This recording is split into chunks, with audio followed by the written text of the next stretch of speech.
Chers amis téléspectateurs, chers amis internautes, bonjour ou bonsoir selon que vous êtes. Vous êtes sur Gangan Pro TV, votre élément est toujours devant vous. On va vous présenter encore une personne.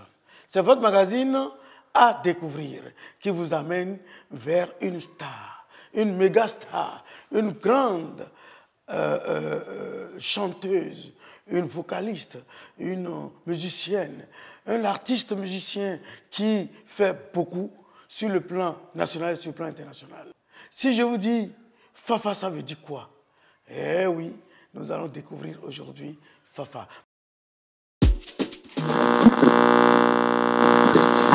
Je vois ma poisson, où est ton petit?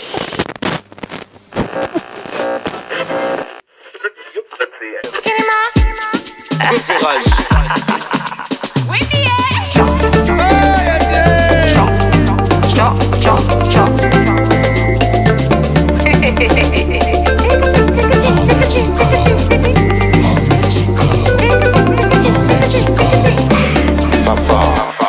Et ça coûte combien? Le bidon est à 400 francs dans les buvettes, bars et maquis. Le pack de 6 est à 1500 francs seulement. Oh, comtesse, oh du Bénin. Comtesse, le plaisir de tous les jours.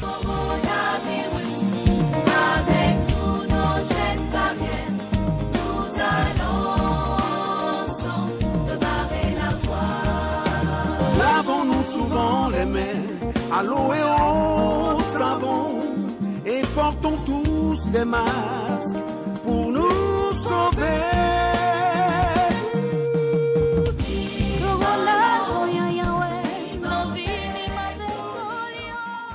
Bonjour Fafa. Bonjour Claude. Comment ça va? Ça va très bien. Ça va bien? Parfait. Alors, Fafa c'est qui? Quel est le vrai nom de Fafa? Fafa, c'est Aruifa Rufino. Oui. Je suis pas allée très loin. Hein. C'est rapide. Fafa, c'est le diminutif de Aruifa. Voilà, et donc Fafa Rufino, chanteuse comédienne d'origine béninoise. Oui. Voilà.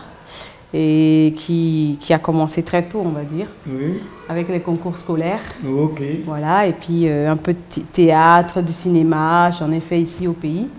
Et puis, sous le conseil d'Oscar Kidjo, je suis partie en France faire la musicologie. Donc, j'ai une licence en musicologie, en sachant déjà qu'ici, j'avais déjà fait mon master en droit. En droit. Et après, j'ai continué à faire le master, donc j'ai un master en droit, j'ai Bac+5 en droit.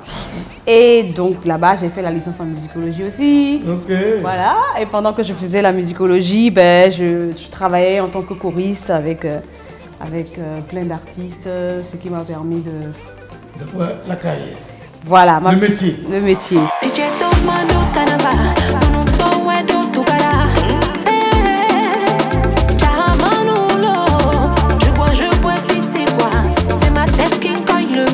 Ah, viens, mais on va poisson là-bas.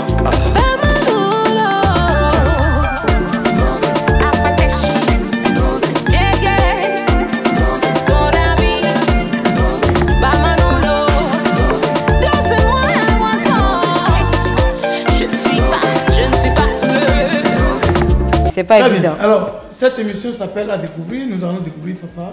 On va rentrer dans ton univers. On va savoir vraiment qui tu es. Tu es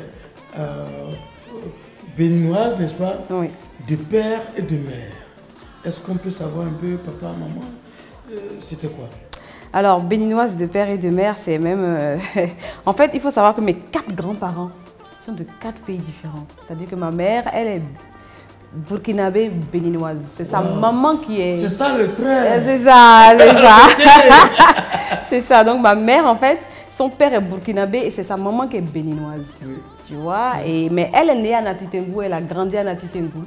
Voilà. Elle a été même responsable locale. Voilà, c'est ça. À Parakou, elle a été maire de Parakou. Maire de Parakou. Voilà. Elle a été députée. Est-ce qu'on peut rappeler son nom rapidement? Marie-Jeanne Rufino. Voilà. Elle n'aime pas trop qu'on parle d'elle. Non, non, celles qui connaissent l'ancienne maire de Parakou, Marie-Jeanne Rufino, sachez que la photocopie est là. Elle a été grande comédienne aussi. Elle a animé OFRB. Oui. C'est ça, non? Oui, l'OFRB. Le groupe de femmes, tout ça. Et elle a joué, heureusement, pour Claude Balogun, sous les caméras de Claude Balogun, dans certaines émissions fiction que j'ai pu tourner au Bénin. On revient à Fafa. Et papa, alors? Alors, mon père, il est bénino-ghanéen, c'est-à-dire que sa maman est ghanéenne et c'est son papa qui est d'Agoué. Voilà, c'est les Nago d'Agoué, voilà. Donc quand vous arrivez à Agoué, vous dites Rufino, il n'y en a pas 10 000. De toute façon, dans le Bénin, il n'y en a pas 10 000, on est les seuls. Voilà, une seule famille Rufino. Et en réalité, notre vrai nom de famille, c'est pas Rufino, c'est Sanoussi en fait. Voilà, bon, après l'histoire elle est longue, on en reparlera plus tard. Alors, tu as été à l'école primaire où? À Cotonou, j'ai fait l'école de base Jéricho. Oui. Voilà, c'est là-bas. Et déjà, depuis lors, est-ce qu'on sent déjà les arts dans tes veines?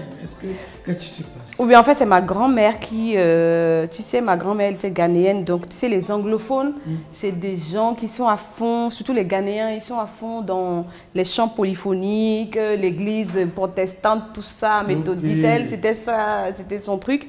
Et quand on était gamin, elle nous réunissait avec mon frère Patrick, que tu connais aussi. En venir. Voilà, elle nous réunissait tous là. Elle avait un gramophone, je ne sais pas si tu connais. C'est les vieilles appareils là, sur lesquels on joue les vinyles. Les vinyles et on tourne comme ça. Voilà, elle avait plein de vinyles, de C'était là. Voilà, elle avait tout ça, elle avait de James Brown, elle avait tout. Et chaque fois, elle nous faisait asseoir. Bon, on commençait déjà par apprendre les chansons de chez elle, les chansons ghanéennes et tout. Elle nous apprenait, on faisait les chœurs. Toi, tu fais telle partition, toi, tu fais ça, tu fais ça. Et après, elle nous faisait écouter les gramophones, là, les deux là. Et voilà, et il faut dire que mes parents aussi, c'était des gens qui aimaient beaucoup la musique. Mon père, comme il fait ses études en France, il a vécu en France, à 16 heures perdues, il faisait du sax. Voilà, elle jouait un peu de guitare. Ma maman, elle a fait des chorales quand elle était jeune, elle était choriste et tout. Donc, c'est toute la famille qui... Donc c'est carrément une famille d'artistes, de musiciens. Voilà, c'est ça. Bon, musicienne, pas forcément professionnelle, à 100%, c'est ça. Mais la musique est véritablement dans le sang. Elle a parlé de Patrick Rufino, qui est l'un des meilleurs bassistes en Afrique quand même, et qui fait beaucoup, qui est installé en Europe. Et il a un autre frère qui fait de la guitare. En même temps, je ne sais pas s'il continue. Fabrice, alors lui, c'est le chirurgien. C'est lui d'ailleurs qui a le premier, c'est lui qui a mis la guitare dans la main de Patrick. Voilà. Et il y a Mexan qui fait de la batterie aussi. Et ma soeur qui chante, Raïssa Rufino. Il y a mon petit frère Mickaël, lui, c'est un grand portraitiste. Mais il a préféré l'informatique et donc voilà, c'est tout le monde est un artiste. Il n'y a que Patrick et moi qui avons décidé de prendre ça comme... Oui, voilà. Très bien. Le collège, c'était où? Théogène d'Antoc. Oh là là, il y a une histoire autour de ça. Elle est longue. On ne pourra pas la raconter aujourd'hui. Voilà. C'est là que j'ai été découverte en fait par le boss Oscar parce que je faisais les concours scolaires. Oscar, c'est Oscar Kidjo, voilà. Le grand frère d'Angélique Kidjo, qui a son studio à Cotonou, et qui est aussi un diplômé en art et en musique, et qui est un musicien qui fait beaucoup. Et paix à son âme. Il est devenu Dak Anjomata Zogouin avant de décéder, c'est-à-dire il a pris une responsabilité traditionnelle dans sa famille avant de partir. Paix à ton âme de là où tu es, et merci de nous bénir depuis là-bas. Alors, donc, il t'a trouvé là? Ben oui, parce qu'en fait, on faisait les concours scolaires organisés par Hubert Quenom. Oui, voilà. Hubert Quenom. Il y avait beaucoup d'activités à cette époque et c'était vraiment l'occasion de découvrir justement même les Teriba. Il y en a une des sœurs Teriba, elle faisait ça. On s'est rencontrés, toi en finale et tout. C'était génial. Et on faisait beaucoup des chansons d'Angélique Kidjo. Et donc, et Oscar, il était souvent membre du jury. Voilà, et à tous les coups, moi, je gagnais. Je ramenais toujours la coupe et on en était arrivé à un moment où dès qu'on annonçait mon CEG que c'était moi, les autres ne voulaient plus participer. Donc, à un moment, Oscar il a dit ça suffit, bon maintenant on va te mettre au concours, toi tu ne participes plus au concours, ton CEG ils ont qu'à trouver quelqu'un d'autre, toi tu viens avec moi au studio. Et c'est comme ça, j'ai commencé à travailler avec lui dans son studio à Square Gueto là, je faisais les chœurs. Et mon premier salaire de choriste, j'ai gagné ça avec Oscar Kidjo. Wow. C'est-à-dire qu'il m'a invité dans son studio. Et mes premiers albums que j'ai fait, c'est les Zapata Boys. Wow. C'est moi qui fais les voix dessus. Le premier album de Zule Sangaré qu'il a fait connaître, oui. C'est moi qui fais tous les chœurs. Wow. Et il y avait un rap au début, au soleil, je veux te voir là. Bon, il m'a dit, bon, tu vas rapper. Je dis, mais je ne sais pas rapper. Oscar a dit, jette-toi à l'eau. Avec Franck Gongbo. Oui. Voilà, et Franck Allen. Franck Gongbo, c'est un autre artiste béninois qui vient en France. On lui fait un coucou depuis ici. Et il a été un animateur à LC2 pendant longtemps avant de se retrouver en Europe. Il a gagné même des prix sur le plan national au niveau de la France. Et c'est l'une des meilleures voix. On va le prendre après. Voilà. Donc il y avait Franck aussi. On a fait beaucoup de chansons. Hein. La chanson d'Otou, qui a fait connaître la grande sœur Isbad Madou. Voilà, c'est nous qui j'ai fait les chœurs dessus. Et par là, pour la chanson d'Otou, après, donc, je bossais avec Oscar et le boss Nel River m'a appelé aussi. Et j'ai commencé à bosser avec lui. Et c'est là qu'on a fait d'Otou, on a fait plein d'artistes. Et oui, c'était... C'était ça. Ouais. Et ça, c'était les studios. Maintenant, les groupes de musique privés. Est-ce qu'on peut citer quelques groupes? Oui, j'ai fait, alors, donc, pendant que je faisais le studio, j'ai été sollicitée, Hubert Kenom, son grand frère Rock Kenom, avec un orchestre, on appelait les Feeling Stars. Voilà. Donc, il avait eu besoin d'une voix féminine, donc ils m'ont appelé, quand j'étais encore gamine, et donc mon père a convoqué Rock Kenom à la maison. Il a dit, elle a que 15 ans. Si elle va aller chanter dans ton groupe là, il faut tu viens la chercher avec ta voix et tu la ramènes à la maison. Et donc c'est comme ça et j'ai commencé. Mais avant ça, il faut savoir que avant ça, quand j'étais, je crois, en classe de 4e ou 3e, mon frère, Mexan qui jouait à la batterie, faisait partie d'un, je crois que j'avais même 13 ans, il faisait partie d'un groupe qu'on appelait les Jazz Feuve, avec Hector Wigman, Jocelyn, tout ça. Voilà, et Imran d'ailleurs, et tout, Hector Wigman, pardon. Et donc, aux obsèques de ma grand-mère, on a voulu que je chante une chanson. Donc, j'ai chanté une chanson. Moi, je n'étais jamais montée sur scène. C'était la première fois. Et bon, je suis montée, j'ai chanté. Et il a dit, ah, mais t'as une belle voix, tu vas chanter avec nous. Et c'est comme ça que j'ai commencé. En fait, c'était mon premier orchestre, Jazz Feuve. Et il faisait des petites fêtes et tout. J'allais, mon premier salaire, je ne vais jamais oublier, parce que je n'étais pas censée être payée. Mon frère rentre à la maison, il me dit, Jocelyn, t'as envoyé un peu de sous. C'est ton salaire, 2500 francs CFA. Je ne vais jamais oublier, j'étais tellement contente. C'est comme si j'avais gagné au loto. Bon, en tout cas, l'histoire, elle est longue, quoi. Je viens de loin, quoi, en fait.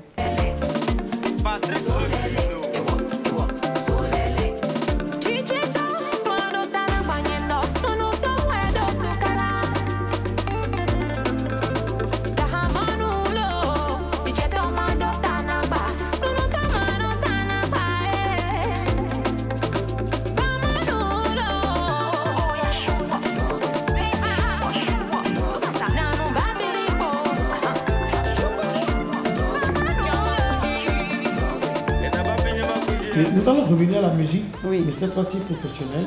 Mais avant, nous allons faire un tour à la télé. Entre-temps, tu as fait la télé. Beaucoup. Est-ce qu'on peut en parler? Ah, ça c'est une longue histoire. Ouais, écoute, la télé, c'était... il faut savoir déjà qu'avant la télé, j'ai fait des choses... j'ai fait Taxi Brousse. Oui. Avec Ernest Kao. Je ne peux pas ne pas parler d'Ernest Kao, voilà, paix à son âme. Oui. On avait fait Taxi Brousse avec le monsieur Pierre Barreau. Ouais, avec Ignace, voilà, et tout ça, on avait fait tout ça. Et toi d'ailleurs, tu étais... Voilà.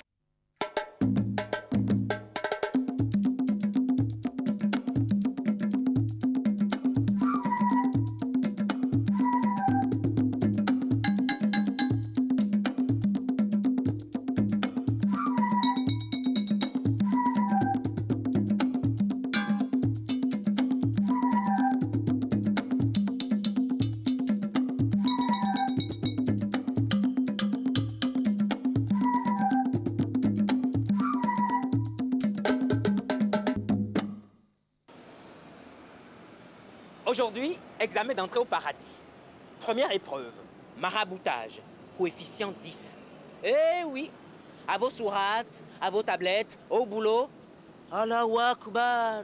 Et puis après, donc un beau jour, dans un restaurant, dans un maquis dont je tais le nom, Et j'arrive et je vois un monsieur et une dame. Je pense que c'était toi, non?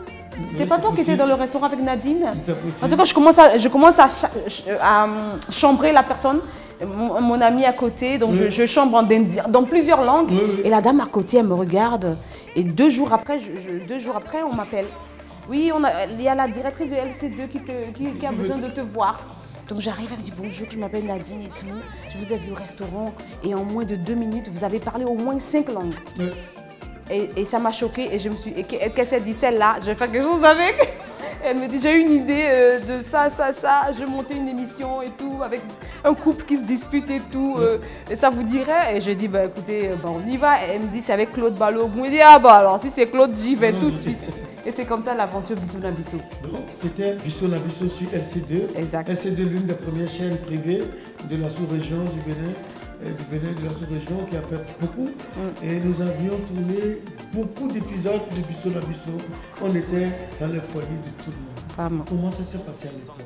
L'ambiance de tournage. Oh. Qu'est-ce que tu... On ne va pas parler de ce qu'on gagnait. Non. C'était la joie qu'on y gagnait. C'était merveilleux. C'était merveilleux parce que toutes les personnes réunies, que ce soit toi en tant que réalisateur, producteur, que ce soit les comédiens, Alpha Donongo, moi, Propé, Arnaud Béanzin, que ce soit les techniciens, tout le monde était vraiment, tout le monde était dedans, quoi. Et c'est surtout que ce qui était bien aussi, on n'inventait pas les scénarios, c'était des vécus. On se basait des vécus de tout ce qui de l'actualité. Et tu te souviens, on écrivait les scénars comme ça, à main levée, ça venait tout seul.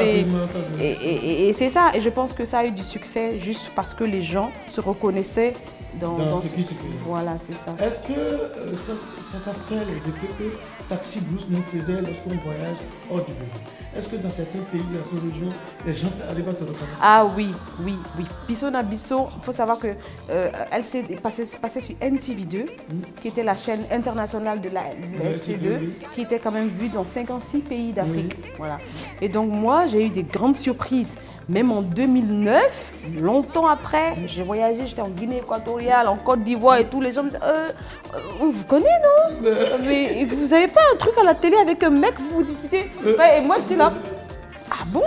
Jusqu'ici? Jusqu'ici.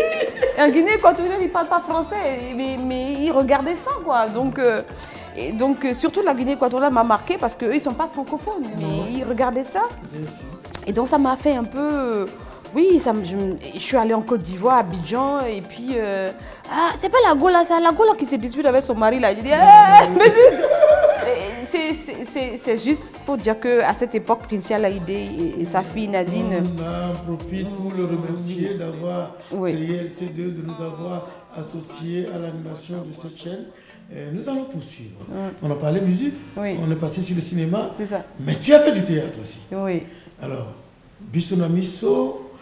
sur scène. On a fait un spectacle qu'on appelle... Oh mon Dieu. Ah non, ne m'en parle pas. Que des souvenirs terribles. Petite tournée. Non mais franchement, c'est vrai que tu m'as invité dans cette émission, Claude, mais je ne vais pas m'empêcher de dire ce que je pense, tu me connais. C'est ça qui fait ma... Franchement, Claude, tu as assuré sur ce coup. Bon. Tu n'étais pas obligé, mais tu nous as dit, bon les gars, vu ce que je vois là, c'est vrai, Bisso na Bisso, ça fait que 5 minutes, 4 minutes, mais on va monter le spectacle d'1h30 et on va aller à la rencontre du public. C'était ton idée. Et on a dit, ben on y va. Et tu as fait tout le boulot. Parce qu'il fallait réécrire tous les scripts. Là, c'est plus des petits scénars, c'est des scripts carrément. Il fallait qu'on ponde tout ça et mettre tous les mini-scénettes en lien et tout. Et tu as fait le boulot, quoi. Et nous, on a bossé. En réalité, c'était faire de l'improvisation à la télé, comme ça, vite fait, 5 minutes, c'est plus... Mais alors, tenir 1h30 sur scène et tout, moi, se rappeler de son texte.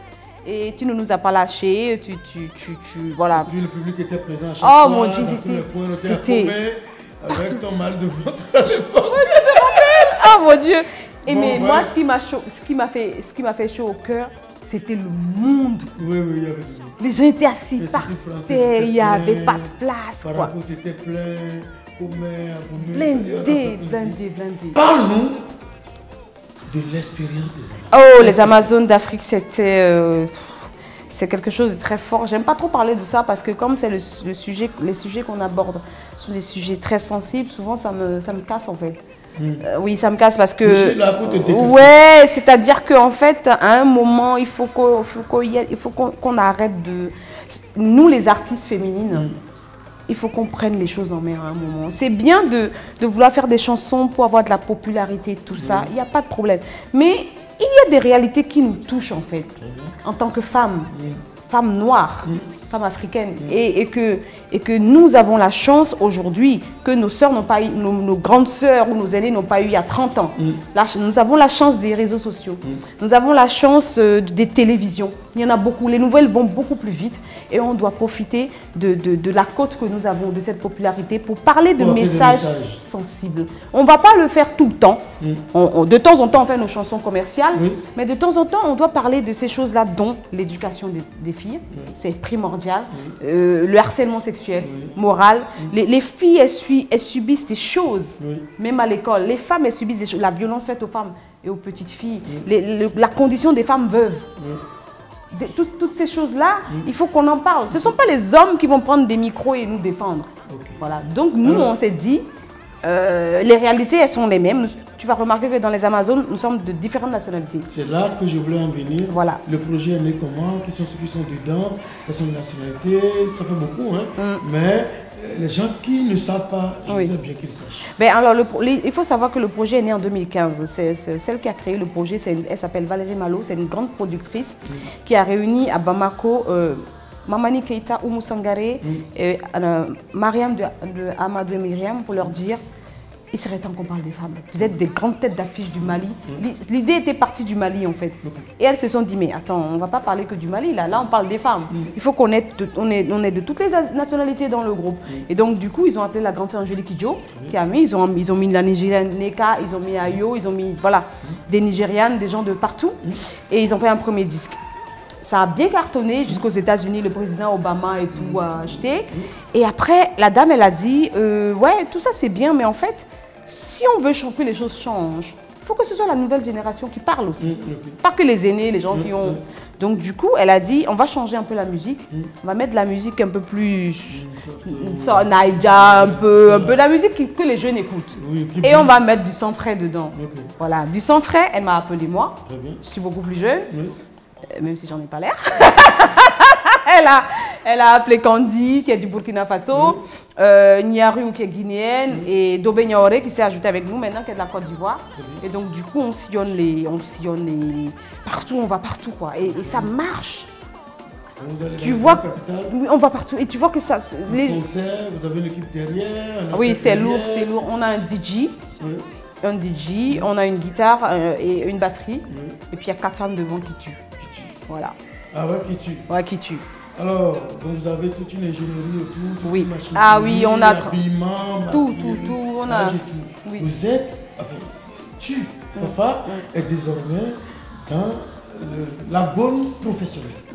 Depuis un moment. Depuis un moment. Oui. Tu es dans la démarche professionnelle. Oui. Alors, est-ce qu'on peut analyser un peu nos trucs qu'on faisait d'une manière improvisée et ce que tu fais maintenant? Oui, c'est-à-dire qu'en fait, ce qui est bien chez nous, tu me fais parler, c'est sensible, hein, je vais me faire laminer après. En fait, le truc c'est que, en fait, moi j'ai dit souvent, en Afrique, une journée c'est 48 heures. Oui. Écoute bien, en Afrique, une journée c'est 48 heures. C'est-à-dire qu'on prend le temps pour faire les choses. Oui, on se dit on a le temps. On se dit qu'on a le temps. Voilà. En Europe, une journée, c'est 12 heures. C'est même pas 24 heures. C'est même pas 24 heures. C'est quand on est pressé. Et donc, du coup, en fait, c'est pas évident, quoi, en fait. Quand tu es de l'autre côté, que tu viens ici, c'est pas facile. Parce que là-bas, tout est calculé. Il n'y a pas de à peu près. Non. C'est-à-dire que tu veux faire une vidéo. Par exemple, tu veux tourner une vidéo aujourd'hui. En fait, tout est déjà prêt un mois avant. Oui, tout est prêt, la salle est réservée. Tout est booké. L'habit que l'artiste va porter, les couleurs, le machin, le scénario, tout est booké. C'est-à-dire, il n'y a pas de machin. Il n'y a pas de... C'est pas... Non, tout est booké. Et en fait, tout est calculé. Parce que les heures sont calculées. Parce que... Le temps, c'est de l'argent. Oui, tout le monde qui travaille, les gens qui travaillent, ils ont des fiches de paye. Il y a un salaire. Donc, si tu dépasses, tu vas créer des problèmes au producteur. Oui, le producteur, il doit compléter. Il a fait un budget. S'il a fait son budget, je sais pas, de 10 millions, ben, dedans, là, il y a toutes les fiches de paye de tout le monde. Et donc, si tu commences à... Si vous ne respectez... L'artiste ne peut même pas venir en retard non plus, parce que tout ça, c'est calculé. Si tu viens en retard, que le truc est décalé, eh ben, il faut repayer tout le monde. C'est des frais, c'est pas possible, quoi. Le sans frais, Fafa, est rentré dans le projet Les Amazones, n'est-ce pas? Qu'est-ce qui a milité en faveur de cela, selon toi? Ben, il faut savoir déjà que chacune de nous, les jeunes qui ont été récupérés dans les Amazones, là, on avait déjà dans nos propres projets cette démarche-là de parler des droits de la femme et des droits des filles à l'éducation. Nous n'avons pas que ça, non? Pas que ça. Non, pas que ça. Je voudrais le côté professionnel. Ben, la productrice, elle a vu aussi notre travail. Okay. Elle sait que moi, par exemple, j'étais déjà dans une grosse maison de production avant.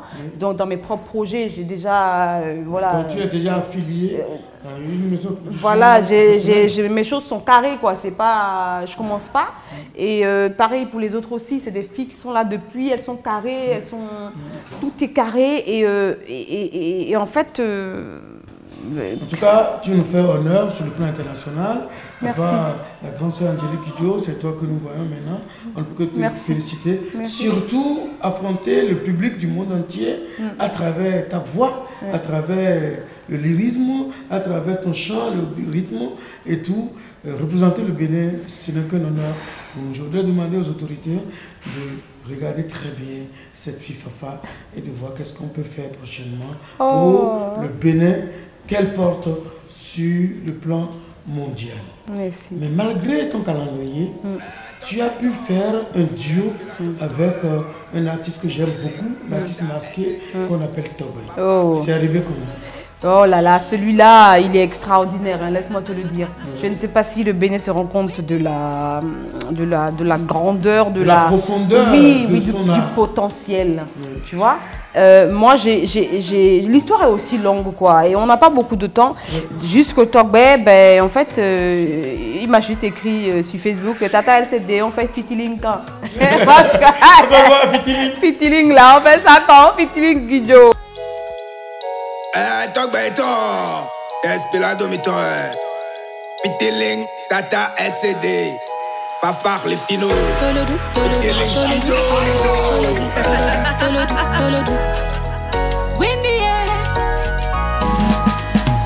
Chaque jour je me bats, la famille compte sur moi, jamais je peux lâcher, je ne fais que me chercher, ça va payer.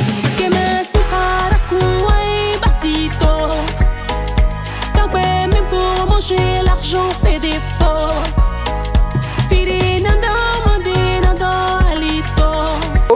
Et j'ai dit, ben, il n'y a pas de problème. J'ai parlé à mon représentant ici, Richard Laragné. J'ai dit, Richard, celui-là, je ne sais pas qui c'est, il m'intéresse. Et lui, il est bon, il faut qu'on fasse quelque chose. Et donc, c'est comme ça on a fait. On a tout organisé. Non, c'est bien. Lorsque vous êtes à ce niveau, et vous tendez la main aux autres.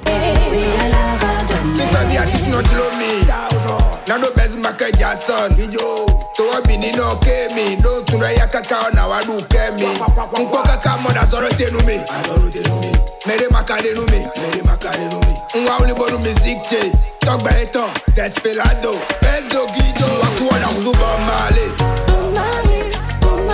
Mofantile na do anniversaire chaque année Bon wablo fitiling ha Braz Artiste d'hiver, un câble Rafaniko artiste Shishidai. Fari pour pas qu'à le plaît. A pas de Dieu et de Yanni Bakwe nous mini bloc clip qui joue. Moi aussi je vais briller. Oui mon Dieu va donner.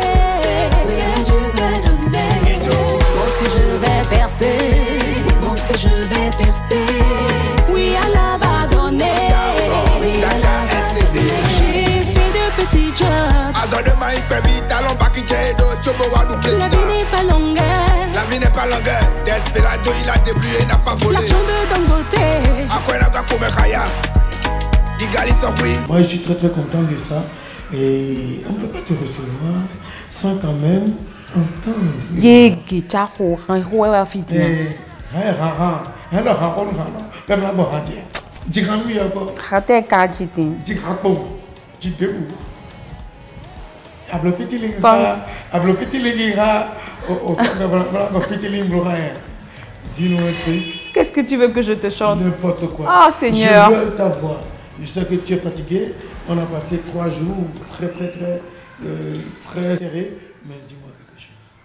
One should be in it, conférence. Kokara Nigbayare. Il est oh.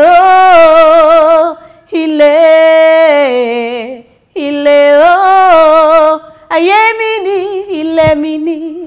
Africa tola nami, oleni ati olami, il est mini mi oje gbagbe. Je suis seul, hein, j'applaudis quand même. Bon, alors, Fafa, ouais. On n'a pas beaucoup de minutes, c'est vrai. Mais tu es venu au Bénin pourquoi?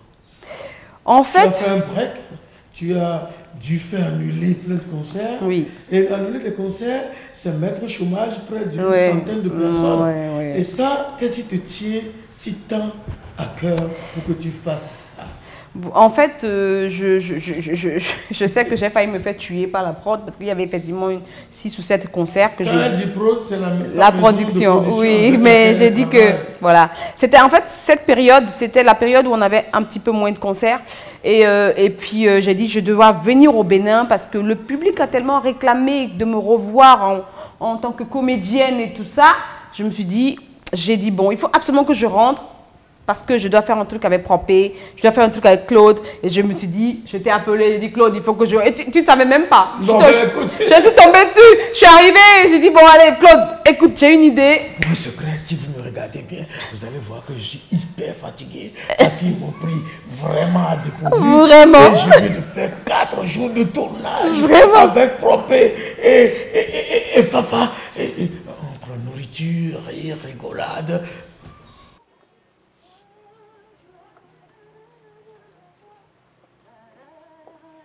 Ah, Fafa. Ah, salut, Papé.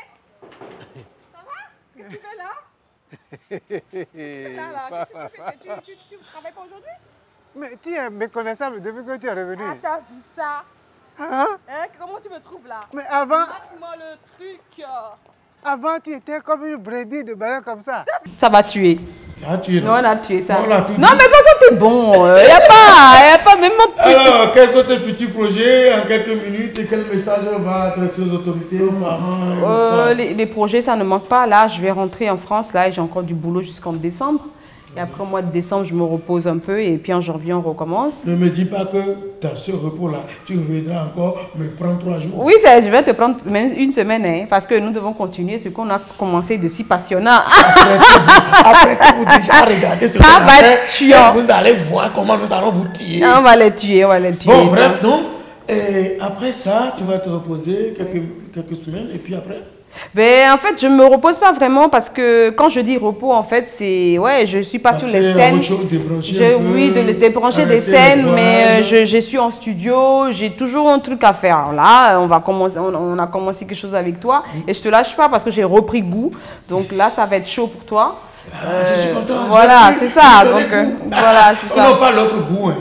Mais je lui ai donné goût quand même à la chose télévisuelle encore une fois. Les bêtes. Oui, merci. Et Propé est où? Propé? Sérieux? Tu penses que c'est ce qu'il veut que je fasse? Bon, attends, j'essaye. Je te rappelle dans 2 minutes. Propé, Propé! Ah, Propé? Ok, bon, on va essayer de gérer ça entre nous, quoi. Un petit mouvement là, vite fait. Tu vas m'ouvrir la porte. Je peux t'ouvrir là maintenant, je n'ai jamais été comme ça. Un petit mouvement là, vite. Ah, tu aimes trop ça. Donc tu aimes ça quoi? Non, bon, qui a jamais détesté ça? Donc tu vas me gérer avec ça? Hein? Tu peux me gérer avec ça? C'est bon, je ne refuse pas a priori, mais bon, si tu peux faire encore... Non, tu sais, tu es toujours gentil quand tu sais, quand tu veux être gentil. Bon, vas-y, je te donne 2, voilà. Déjà? Oui, c'est bon. Est-ce que tu peux m'ouvrir la porte? C'est deux salons que tu as trouvé. C'est deux que j'ai. Regarde ici. Oui. Il faut parler au président de la République, Patrice Talon, le chef de l'État du Bénin, qui a décidé de faire de la culture, les arts et le tourisme un pilier important de l'économie de notre pays. Qu'est-ce que vous avez à lui dire? Mais moi déjà, je vais remercier son Excellence, le président Patrice Talon, pour cette magnifique statue des Amazones. Je commence par là. Franchement, félicitations, et c'est un grand hommage et un grand honneur que vous rendez aux femmes, à toutes ces mamans-là qui vont dans les marchés et tout. Voilà, c'est un grand honneur. Et ensuite, ce que je vais juste demander, c'est d'essayer de trouver des financements pour que les artistes, les jeunes, les chanteuses puissent avoir accès à l'éducation musicale, avoir accès à une vraie formation en matière de musique. Parce que là, il y a tellement de talents au pays, mais qui ne sont pas vendables à l'étranger ou vendus à l'étranger, parce qu'il n'y a pas le circuit qu'il faut pour les vendre à l'étranger. Donc, qu'on ait aussi les ambassades du Bénin à l'international et aussi un peu de finances pour pouvoir organiser des tournées européennes, tu vois, pour que les artistes de chez nous sortent, parce que ça se passe au niveau des Maliens, des Guinéens, des Sénégalais. J'ai assisté à des concerts où c'est l'État qui a payé pour que les artistes voyagent pour se faire connaître dans les pays. Donc si aussi on a une politique comme ça pour les artistes béninois, ce serait génial, parce que du talent, il y en a, c'est juste les moyens qui manquent. Alors, il aura entendu. Merci Fafa pour ce message très important. Nous profitons de cette émission pour saluer Monsieur le ministre de la Culture, Jean-Michel Abibola et tout son cabinet qui font beaucoup pour que les idées, les inspirations du chef d'État se traduisent en réalité. Nous avons reçu pour vous aujourd'hui la star, la méga star Fafa.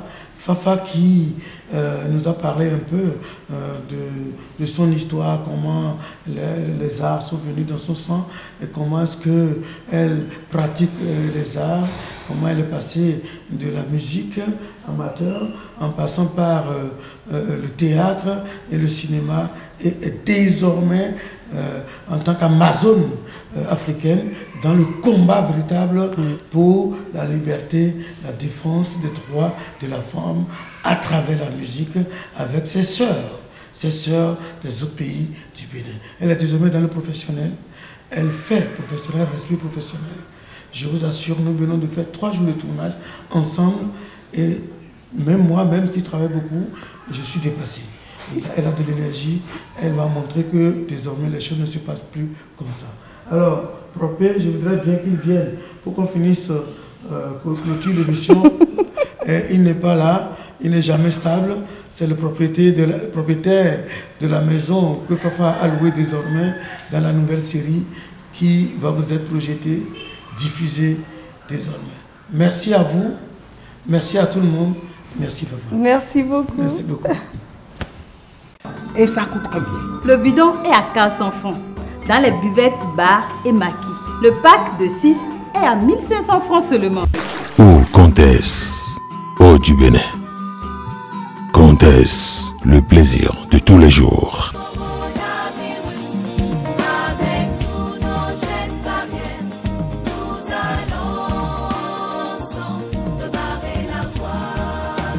Lavons-nous souvent les mains à l'eau et au savon et portons tous des masques